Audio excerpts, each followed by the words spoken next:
Ahead of Tuesday's resumption of the 10th Senate, the battle for Senate Majority Leader has intensified, with the election of Senate President Godswill Akpabio and Deputy Senate President Jubri Barrow penultimate week. The focus has shifted to other principal officers, namely Majority Leader, Minority Leader, Deputy Majority Leader, Deputy Minority Leader, Chief Whip, Minority Whip, and their deputies. There are strong indications that the battle has polarized northern and southern senators, especially those from the southwest. This is as northern senators intensify their protest and pushed to produce the majority leader. Stakeholders in the main opposition People's Democratic Party are also locked in internal squabbles that appear to be hurting the chances of its members eyeing the National Assembly minority slots. Arise analyst Dayo Sobowale joins us now to discuss the intense jostling for leadership positions and what should be the main criteria in who gets what in the two blocks. Good afternoon, and of course, it's always a pleasure to have you on Newsday. So, Mr. Sobowale, let's just get straight into it. Now, this intense jostling for leadership positions in both the majority and minority parties has been a focal point of political discourse. In your opinions, what factors should contribute to the intense competition for these leadership roles with the parties? You mean what criteria? Yes. Under normal circumstances. But then, with me, I think the big game is over. These are minor positions. The big game is over the principal offices. And those who are for the ruling party, those who are dictated by reaction to the Muslim ticket. But you know, the Muslim ticket, whatever you say of it, can be defended on the ground of merit and efficiency. So I go for it, but it has come at great political cost to the system. And you see, it is still dripping blood. That is why you have this intense competition for minor posts. The posts will be filled. But essentially, party supremacy has been asserted in the way the APC leadership got through those it wanted to be there, based on the cost of the Muslim ticket. And again, you see, politics is about, or a definition of politics is who gets what, when, and how. That is what is at play. They will sort it out.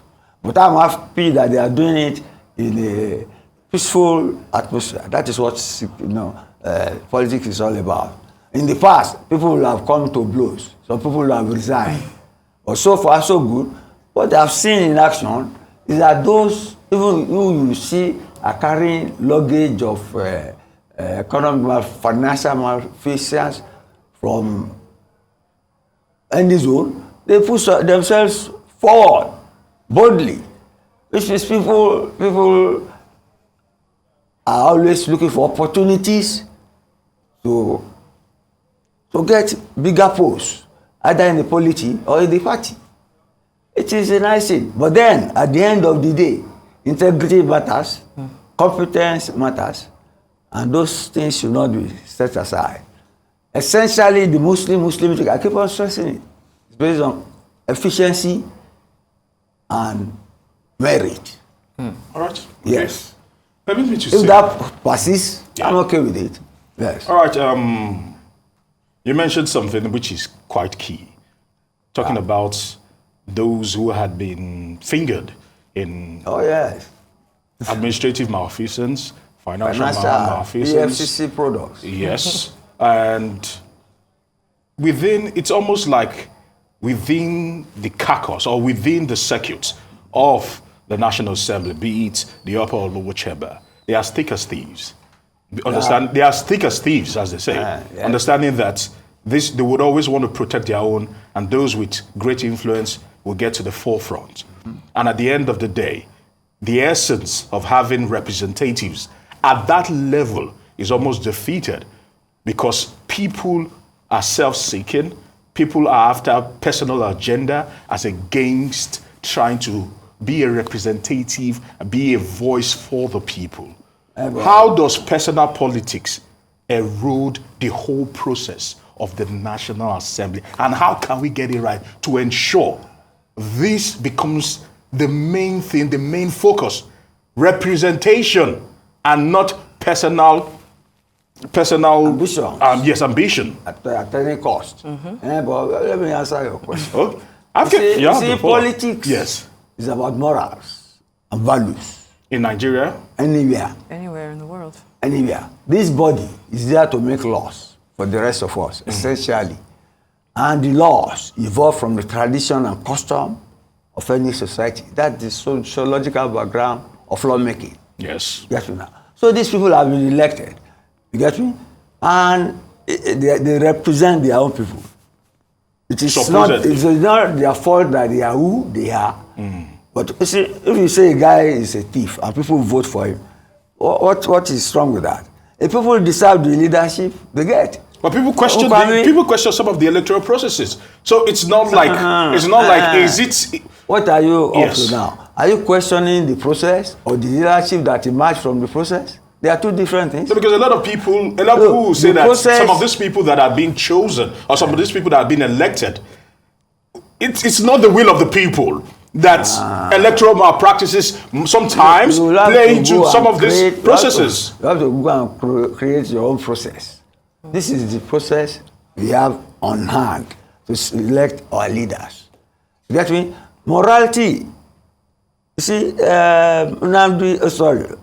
Kwame Nkrumah was in prison when they picked him as president. The same thing. They had in South Africa. They had to release Nelson Mandela. After 28 years. Yes. And Mandela, when he was going to jail, told them that he has committed treason and he wants to be punished for it. They don't deny it. Look, essentially, politics, values, human values, the way people see human values in various societies are different. Well, see, you should not indulge in it. No, try and bring it to the contemporary. You should not indulge in it to know centricism. You get me? Okay. Taking your culture is better. This is our own political culture. In fact, you and I cannot qualify to go to this place forever because we don't have 100 million naira to be president. So it's a cost-conscious, cost-induced political system. You know, I made a definition. I said politics is who gets what, where, and how. That is what it is all about. It is those who have money who can get to the top in this system. And that is why I said at the outset that people who have EFCC bag and baggage still had the effrontery, it's not effrontery, to come out to want to be leaders. And some of them are still there. Okay. Look at the CV of all our senators. Thank you, Mr. It's like you get it worse after the event. Mr. Sobowale. We select them in broad daylight. Okay, thank you, Mr. Sobowale. You're still here with us. But,